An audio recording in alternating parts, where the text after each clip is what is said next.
우리 샬롬 찬양대의 찬양, 은혜로운 찬양 감사를 드립니다. 하나님께서 영광 받아 주신 줄로 믿습니다.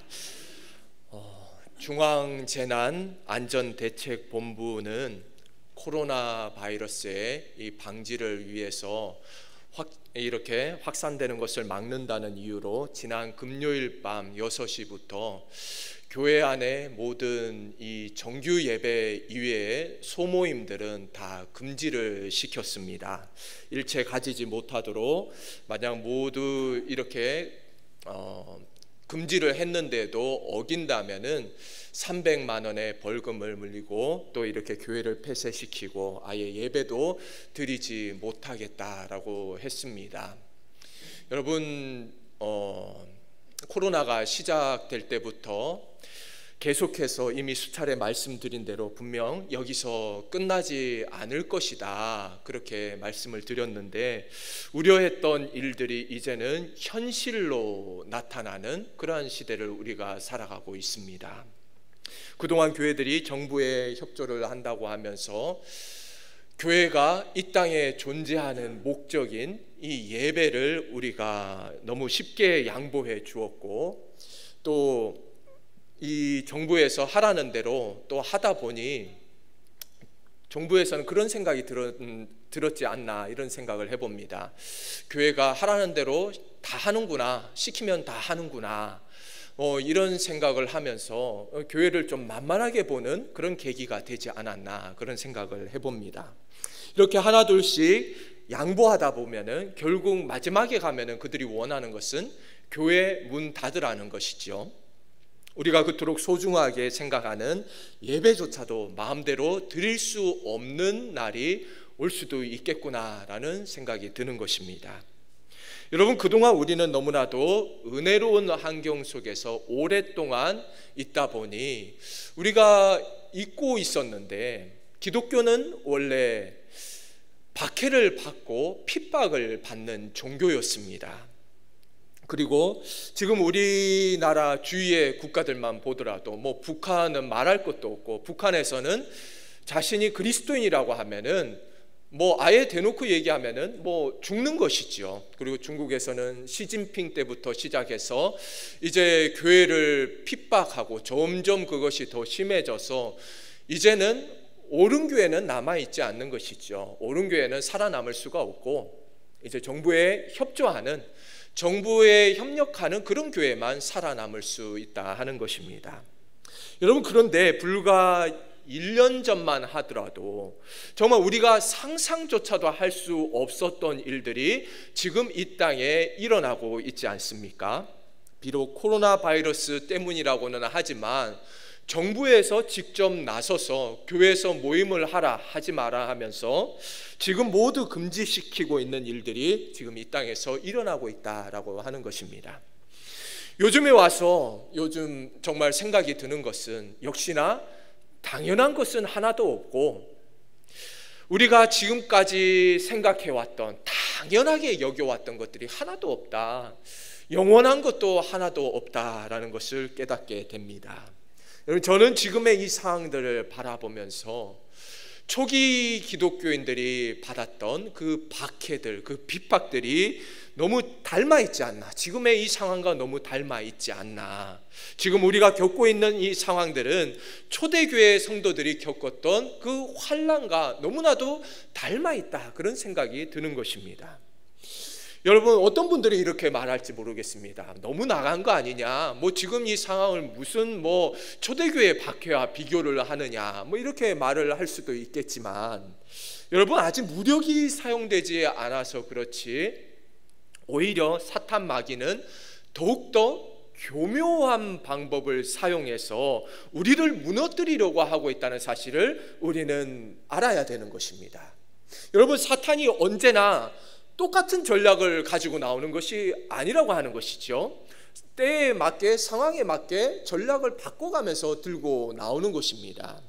초대교회 때야 아예 대놓고 핍박을 하고 그랬지만, 지금 우리가 살아가는 이 시대에, 지금 이 땅 위에서 지금 마귀 사탄이 가지고 나오는 전략은 대놓고 이렇게 박해를 하는 것이 아니라 우리가 영적으로 깨어있지 않으면 이게 사탄이 하는 일인가 조차도 우리가 깨닫지 못할 정도로 지금 이 땅에 마치 영적 전투가 없는 것처럼, 여러분 이것이 바로 사탄의 무서운 전략이다라고 하는 것이죠. 여러분 우리는 지금 배후에 누가 있는지를 알아야 됩니다. 지금 이 모든 상황들의 이 뒤에서, 그 배후에서 이끌어가는 그 세력이 무엇인가 우리는 볼 수 있어야 하는 것이죠.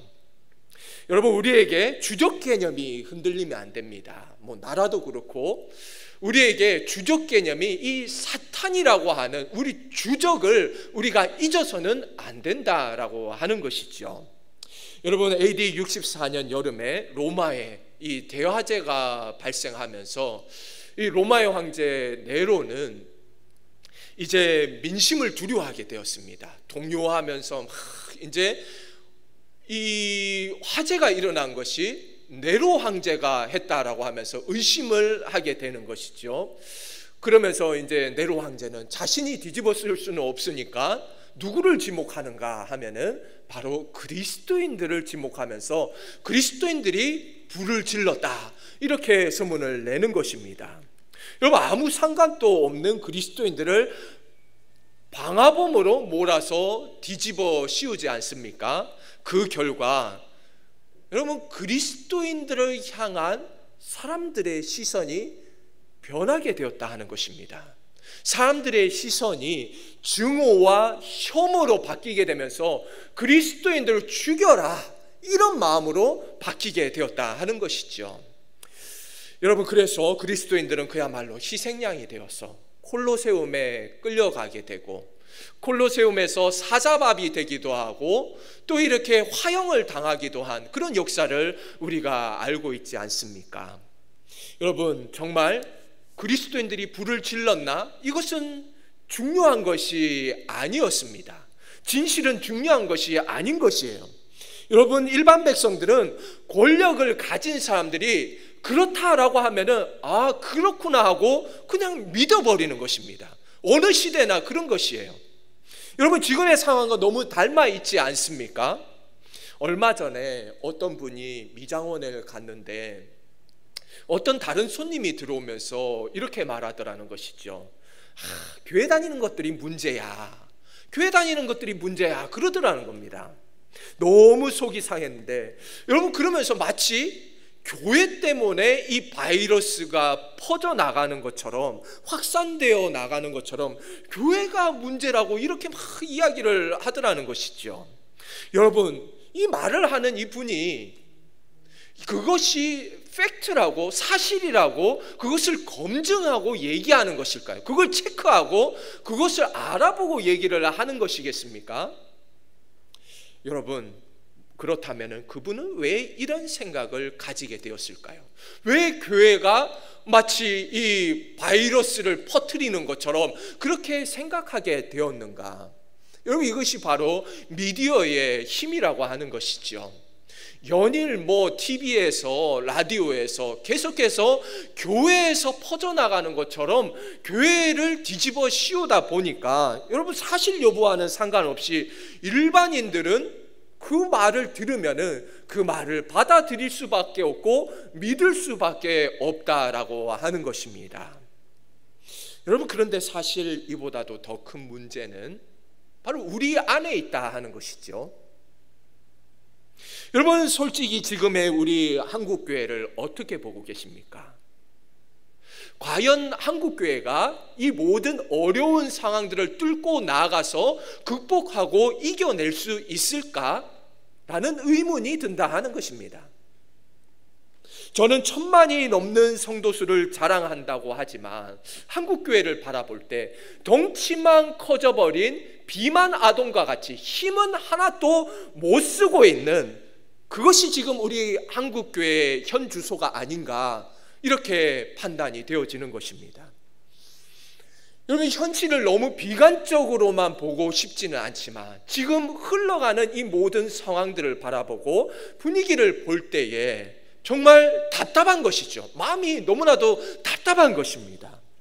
이렇게 교회에 대한 혐오하는 분위기와 이런 증오하는 이런 것들이 계속해서 퍼져나가면은 여러분 교회가 버텨낼 수 있을까요? 정말 지금 이 차별금지법은 막아낼 수 있을까라고 하는 것입니다.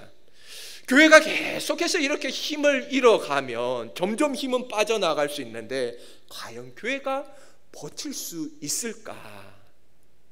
여러분 이 시간 정말 중요한 것을 말씀해 드리자면은 우리가 분명 교회를 위하여서 지상의 교회가 회복이 되고 예배가 회복되기를 기도해야 되지만 여러분 가장 중요한 것은 무엇인가 하면은 이제 우리가 궁극적으로 바라보아야 될 것은 바로 하나님의 나라다라고 하는 것입니다. 여러분 마지막이 되어서는 결국 교회 안에 알곡과 가라지가 나뉘어지게 되는 현상을 우리가 보게 될 것입니다. 다시 말해서 정말 신실한 그리스도인 알곡 신자만이 남게 될 것이다 하는 것이죠. 환난과 핍박이 찾아오면은 가라지 신앙을 가지고 있는 분들은 다 떨어지게 되어 있는 것입니다. 여러분 이제 앞으로 주님께서 말씀하신 마지막 때가 오고 환난의 때가 찾아와서 정말 이제는 더 이상 유튜브로도 말씀을 접할 수 없고 성경은 다 빼앗겨서 불살라지고 교회에 더 이상 와서 예배로 드릴 수 없는 그런 상황들이 오게 될 때 여러분 어느 날 갑자기 이런 날이 우리에게 찾아온다면은 여러분들은 어떻게 하시겠는가 하는 것입니다. 교회가 더 이상 여러분들에게 해줄 수 있는 것이 없을 때 교회가 문을 닫아야 되는 그런 상황들이 오게 될 때 철저하게 고립되고 철저하게 감시받게 되는 그런 세상이 오게 된다면은 우리는 우리의 신앙을 어떻게 지켜나가야 될 것인가 하는 것입니다. 여러분 이제 더 이상 시원한 예배당에 나와서 마이크가 있고 조명이 있고 이런 좋은 환경 속에서 예배 드리는 그런 날들이 끝이 나고 여러분 그때 우리는 어떻게 해야 되겠습니까? 이제는 우리 스스로가 우리의 신앙을 지킬 수 있어야 된다 하는 것이죠. 여러분 우리 스스로가 내 믿음을 지킬 수 있는 그런 신앙의 경지가 되어야 된다라고 하는 것입니다. 여러분 그래서 지금부터라도 우리는 신앙적으로 훈련되어져야 할 줄로 믿습니다. 환난의 때에 기도가 절대 그냥 나오는 것이 아닙니다. 여러분 어려움 겪어보지 않았습니까? 어려움 겪을 때에 기도 안 하시던 분들은 평소에 기도 안 하시던 분들은 기도가 그냥 나오던가요?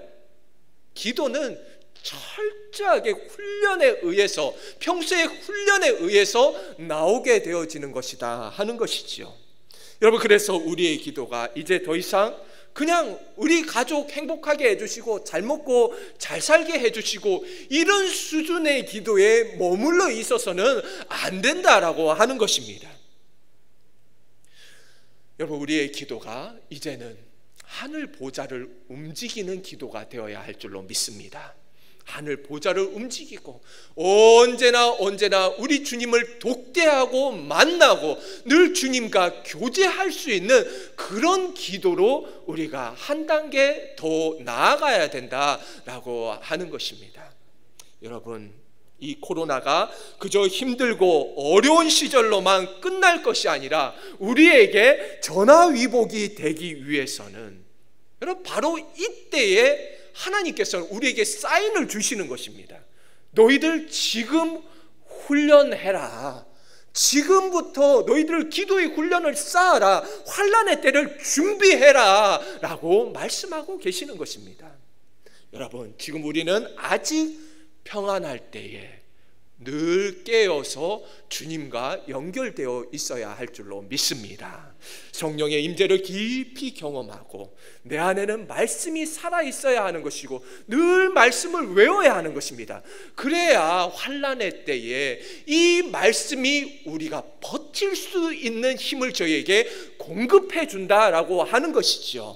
여러분 우리가 평안할 때 계속해서 이 훈련을 통하여서 주님과의 깊은 교제 안에 들어가면은 어떤 환난이 찾아온다 할지라도 우리는 그 모든 환난의 순간들을 이겨낼 수 있는 힘을 얻게 되어진다라고 하는 것입니다. 여러분, 사람들이 결코 기도하기 싫어서 기도 안 하는 게 아닙니다. 여러분, 그리스도인들이 기도해야 된다는 거 모르는 분이 어디 있습니까? 기도하면 좋다는 거 다 알지요. 뭐가 문제인 줄 아십니까? 기도하려고 앉아있으면 막막한 거예요. 어디서부터 시작해야 되는지, 기도를 어떻게 해야 되는지를 모르는 것이에요. 여러분, 기도를 어떻게 해야 되는지를 모르니까 기도를 못한다라고 하는 것입니다. 여러분, 기도하려고 앉았는데 어떻게 해야 되는지는 모르겠고, 어떻게 하면 하늘의 문을 여는 기도가 나오고, 어떻게 하면 하늘의 보좌가 움직이는 그런 기도가 나오는지를 훈련이 안 되어 있으니까 하지를 못한다라고 하는 것입니다. 여러분, 기도는 철저하게 훈련입니다. 예배도 훈련입니다. 훈련 가운데 나오는 것이다 하는 것이죠. 여러분, 교회에 우리가 이렇게 나와서 함께 예배드리고 믿음의 이런 형제 자매들과 예배드리고 얼마나 좋습니까? 우리 여기에서 힘을 얻지 않습니까? 그런데 정말 중요한 것은 무엇인가? 우리가 이렇게 공동체로 모여서 함께 예배드리는 것도 너무나도 중요하지만, 우리가 홀로 주님 앞에 나가서 주님과 독대하면서 주님과 교제하지 않으면, 그런 시간이 없으면은 우리의 신앙이 결코 자라날 수가 없다 하는 것입니다. 오늘 함께 나눈 말씀은 사실 지난 주간에 저희 가정에서 가정 예배를 드리면서 함께 나눈 말씀입니다. 이 말씀에 이 종말의 때에 대해서, 마지막 때에 대해서 얘기를 하니까, 말씀을 나누니까 우리 아이들이 두려워하는 거예요. 막 두려워해요. 그래서 제가 얘기를 했습니다. 얘들아, 두려워할 필요가 없다. 성경 말씀에도 두려워하지 말라고 그랬어. 하나님께서는 너희들 두려워하지 말라고 그랬어. 얘들, 우리가 늘 기도하고 깨어 있으면 절대 두려워할 필요 없다. 기도 안 하는 사람들이 문제지, 늘 기도하고 주님과 연결되어 있으면은 우리가 두려워할 것이 없다라고 이야기를 해 주었습니다. 그리고 오늘 말씀을 통해서 여러분들에게 제가 뭔가 두려운 마음을 심어드리고 싶은 것이 아니라, 지금 우리가 살아가는 이 시대가 어떤 시대인가를 깨달아야 된다 하는 것이죠. 여러분, 이제 더 이상 우리는 장망성의 마음이 빼앗겨서, 장차 망할 성인 이 세상에 마음이 빼앗겨서 세상 영광에 도취되어서 안일하게 살아가서는 안 된다 하는 것이죠. 여러분, 들을 귀가 있는 분들은 깨달으시기를 축복합니다. 여러분, 이제는 내 믿음, 내가 스스로가 지켜야 할 때가 오고 있습니다. 여러분, 누가 도와주지 않아요. 누가 옆에서 막 이렇게 격려해주고 이것이 아니라, 이제는 나 홀로 내 믿음을 지키고 내 신앙을 지켜야 하는 때가 오고 있다라는 사실을 우리는 잊지 말아야 되는 것입니다. 여러분, 주님께서는 분명히 세상의 마지막 때에 주님이 오시기 전에 어떤 징조들이 있을지를 분명하게 성경을 통하여 우리에게 말씀하여 주셨습니다. 그런데 지금 바로 그 말씀들이 1.1획도 틀림없이 정확하게 이루어지고 있는, 일치하는 그때를 우리가 살아가고 있다 하는 것이죠. 여러분, 그래서 지금 우리가 나누고자 하는 것이 바로 이것입니다. 주님 오시기 전에 우리는 늘 깨어있고 슬기로운 다섯 처녀와 같이 주님 앞에 서 있어야 된다 하는 것입니다. 기도가 훈련이 되고 누군가의 도움이 없다 할지라도, 교회에 나오지 못한다 할지라도 신앙의 홀로 서기를 할 수 있는 믿음이 되어야 한다라고 하는 것입니다. 여러분, 오늘 우리가 함께 읽은 요한계시록은 세상의 마지막 때가 되면은 어떠한 일들이 일어나게 될 것인가에 대해서 우리에게 말씀해 주고 있습니다. 이 요한계시록을 쓴 저자인 이 요한은 원래 에베소에서 오랫동안 목회를 해왔습니다. 그런데 이 로마 제국의 초기만 해도 이 다른 종교에 대해서, 이방 종교들에 대해서 로마가 어떤 정책을 가지고 있었는가 하면은 뭐 그냥 다 받아들이면서 너그러운 그런 정책을 가지고 있었다 하는 것이죠. 그런데 뭐 여러분, 정책이라고 하는 것이 영원한 것이 어디 있겠습니까? 우리가 뭐 또 경험하지 않습니까? 이 정책이 바뀌게 되면서 네로의 때가 오면서 이제 황제 숭배를 하게 만드는 거예요. 황제를 숭배하게 만들고 황제를 예배해라. 그리고 황제 예배하지 않으면 뭐 핍박이 들어가는 것이죠. 그런데 문제는 네로 때보다 그 다음 황제인 도미티안 황제에 와서 더 이 박해가 심해졌다 하는 것입니다. 네로 때는 이 로마 시내 안에만 그런 박해가 일어났는데 도미티안 황제가 되고 하면서 이제는 로마 전역으로, 로마 제국 전체로 이제 박해가 퍼져나가게 되었다 하는 것이죠. 여러분, 오늘 본문 9절 말씀을 보게 되면은 사도 요한은 이렇게 말씀하고 있습니다. 나 요한은 하나님의 말씀을 전하고 예수 그리스도를 증언하다가 지금 pat모섬에 갇히게 되었다.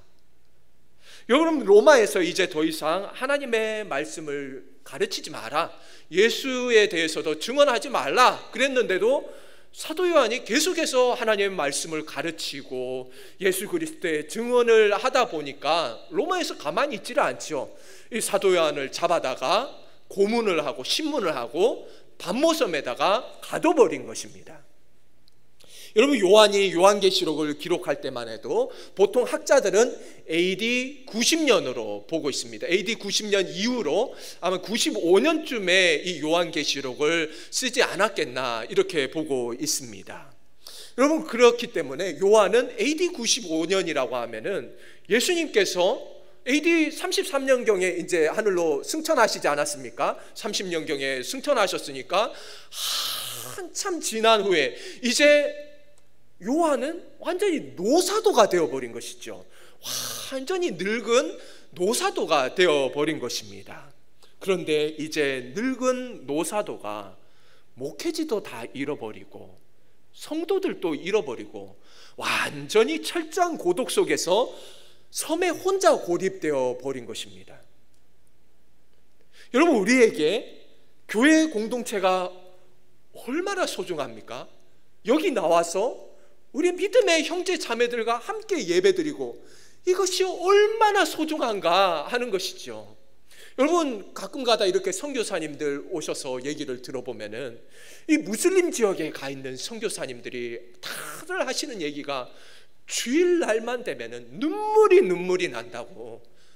왜냐하면은 거기에서는 함께 예배드릴 사람도 없는 것이고 철저하게 고립되어 있으면서 혼자 외롭게 철저하게 싸워나가면서 정말 주일 되면은 막 고향 생각이 나고, 한국에서 뭐 마음껏 예배당에 가서 함께 예배드리고 그때가 막 생각이 나면서 눈물이 난다라고 하는 것이죠.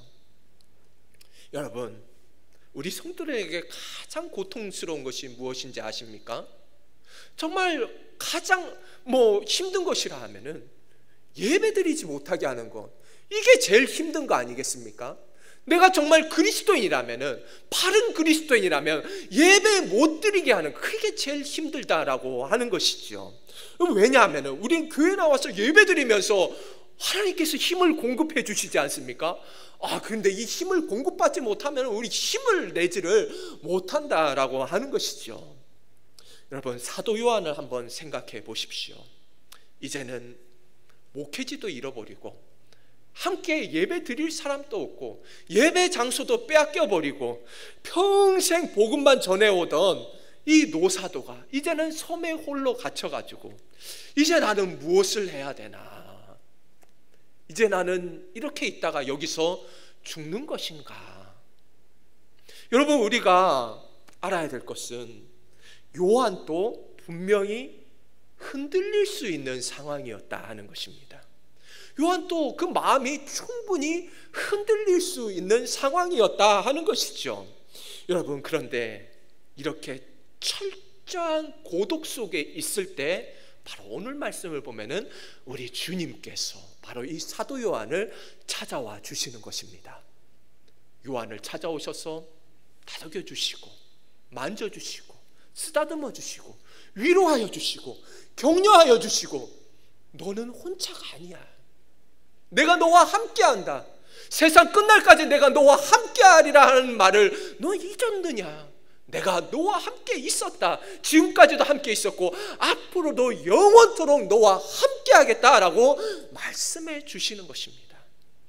여러분, 나는 이제 늙고 힘도 없는데 사도 요한이 주님을 보니까 주님은 변함이 없으신 거예요. 주님은 영원토록 변함이 없으시고 오히려 영광스러운 모습으로 나타나셔서 그 모습을 볼 때에 여러분, 사도 요한의 마음이 얼마나 위로가 되었겠습니까? 주님을 만날 때의 그 기쁨이 얼마나 그 기쁨이 컸겠습니까? 주님을 볼 때 그 모든 아픔들과 고난과 고통과 환난과 핍박과 그 모든 것이 아무것도 아니게 되어버리는 것이죠. 여러분, 사도 요한이 주님을 보았을 때 요한은 깜짝 놀라서 주님 발 앞에 엎드려져서 죽은 자 같이 되었다. 주님의 그 영광을 볼 때 죽은 자 같이 되었다라고 성경은 말씀하고 있는 것입니다. 늙은 노사도가 이제 나는 혼자구나. 함께 주님을 따라다니던 제자들도 먼저 주님 곁으로 가고 이제 철저하게 나홀로 남겨졌구나. 그때 이제 늙고 힘은 다 빠져 있을 때 주님은 찾아오셔서 넌 결코 혼자가 아니야. 내가 너와 함께 하리라. 내가 세상 끝날까지 너와 함께 하겠다고 주님께서 약속하여 주시는 것입니다. 여러분, 우리가 신앙생활을 하고 믿음을 지켜나간다고 하는 것, 이것은 철저하게 개인적인 것입니다. 우리가 하나님을 믿고 기도하고 구원받고 이게 다 개인적인 것이에요. 개인적인 것이에요. 결국에는 신앙은 홀로서기라 하는 것이죠. 여러분, 저희들에게도 사도 요한과 같이 반모섬이라고 하는 절대 고독의 시간이 우리에게 찾아오고 신앙의 홀로서기를 할 때에 철저하게 홀로 남겨질 때 사도 요한에게 주님께서 찾아오셨듯이 여러분들에게도 우리 주님께서 찾아오셔서 여러분을 만나주시고 위로하여 주시고 격려하여 주시는 축복이 임하기를 원합니다. 주님, 이제 저는 늙고 힘도 없고 여기에 갇혀서 제가 뭘 할 수 있겠습니까? 그때 주님께서 뭐라고 하십니까? 사명을 새로 주시면서, 늙은 노사도에게 사명을 주시면서, 야, 무슨 소리야? 너 아직 글 쓸 힘은 남아있지 않느냐? 너 아직 글은 쓸 수 있잖아. 너가 지금 보고 들은 거 다 그거 일일이 기록해가지고 지금 소아시아에 7교회에 보내라. 지금 그것이 바로 요한계시록이다 하는 것입니다. 여러분, 그때 상황이 어땠습니까? 당시의 교회들은 로마의 세력에 기가 죽어서 박해를 이겨내지 못하는 것이죠. 신앙을 버린 자들도 있었고 세상에 타협하면서 계속해서 교회는 세속화가 되어가고 있었습니다. 7교회에 쓴 그 편지들을 보면은 이 교회들이 점점 힘을 잃어가고 있는 것을 우리가 알 수 있지 않습니까? 그때 주님께서는 힘이 빠진 목회자들, 정체성에 흔들리는 이 성도들에게, 야, 내가 죽었느냐? 나는 다시 살아났다. 너희들 힘을 내라. 정신 차려라. 왜 세상 권력에 그렇게 두려워하고 떨고 있느냐? 정신 차려라. 첫사랑을 회복하고 너희들 힘을 내라고 주님께서 사도 요한을 통하여서 7교회에 위로하고 격려하는 편지를 보내고 계신다 하는 것입니다. 여러분, 세상 권력 아무것도 아닙니다. 잠시 있다가 사라질 세상 권력을 두려워해서는 안 된다라고 하는 것이죠. 여러분, 사도 요한에게 있어서 반모섬은 저주인 것 같았지만 여러분, 이 시간은 사도 요한에게 있어서 오히려 축복의 시간이 되어졌다 하는 것입니다. 오히려 반모섬 안에서 하나님께서 누구에게도 보여주시지 않았던 계시를 풀어주시고 하늘의 계시를 풀어주시고 하늘의 비밀을 알려주시는 이런 놀라운 은혜를 경험하게 되었다 하는 것입니다. 여러분, 저희들도 지금 이 코로나의 시간이 정말 힘들고 어려운 시간이 될 수가 있지만, 여러분, 이 코로나가 가져다 준 이 모든 고난의 시간들이 변화여서 우리에게 전화위복이 되고 하나님의 축복을 경험할 수 있는 시간이 되시기를 주님의 이름으로 축복합니다. 여러분, 그렇다면 사도 요한에게는 어떻게 이 저주의 시간들이 변화여서 축복의 시간들이 될 수가 있었습니까? 그것은 바로 사도 요한이 평소에 언제나 기도하는 사람이었기 때문이었습니다. 언제나 기도에 훈련이 되어 있고 예배자였기 때문에, 예배가 훈련이 되어져 있었기 때문에 그는 밤모섬에 홀로 고립되어 있으면서도 주님의 영광을 볼 수가 있었다라고 하는 것입니다. 여러분, 이제 저희가 사도 요한의 뒤를 이어서 기도의 사람이 되어지기를 원합니다. 저희가 이제는 기도가 훈련이 되어지고 예배가 훈련이 되어지고, 이제는 나 홀로 있을 때도 주님과 늘 교제하면서 하늘의 세계를 볼 수 있는, 바울과 같이 삼층천을 볼 수 있는 믿음의 사람들 되시기를 주님의 이름으로 축복합니다. 그래서 어떠한 환난의 순간이 찾아온다 할지라도 나 홀로 남게 될 때에도 늘 주님과 함께 교제하며 마지막까지 승리하실 수 있는 주님의 백성들 되시기를 주님의 이름으로 축복합니다. 함께 기도하겠습니다.